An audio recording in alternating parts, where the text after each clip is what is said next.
He doesn't have land. So we have decided to just dump him. N'olwaleero poliisi ekeddeko ezoba n'abayizi ba Ssettendekero w'e Makerere abadde bazzeemu okwegugunga nga bawakanya ensimbi ezayongezeddwa ku matikkira.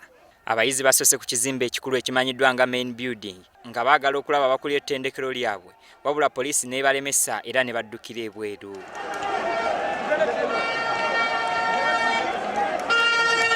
Olutalo balututte ku luguudo lwa Saapolo Kaggwa lwe bagadde nga tebakkiriza mmotoka kuyita okuggyako ng'oli amaze okubawaayo ssente ekiwaliriza poliisi okukuba amasasi mu bbanga ssaako okubawereekereza omukka ogubalagala okusobola okubagumbulula.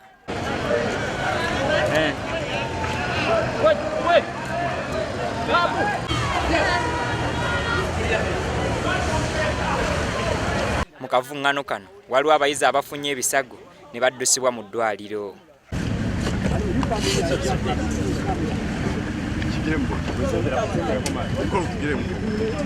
Bino bibadde bigenda mu maaso Ssaabaduumizi wa Poliisi y'eggwanga Kale Kayikura ne yeesogga Makerere era ne yeevumba akafubo n'abakulira Ssettendekero ono era gye kaggweredde ng'emitwalo 13 egibadde gyongezeddwa ku nsimbi z'amatikkira zisaziddwamu. Administration of Makerere should learn to involve students in their planning. You know, we cannot just, we the student leaders sit 2 of us in council and whenever we present an issue, no one listens to us. They tell us to keep quiet, we have no vote. Abayizi batendereza Kale Kayikura olw'okukakkanya embeera wabula ne balumba abakulira ettendekero ly'e Makerere olw'okulemanga okwekolera ku nsonga zaabwe ne bazimala nga bataddemu poliisi.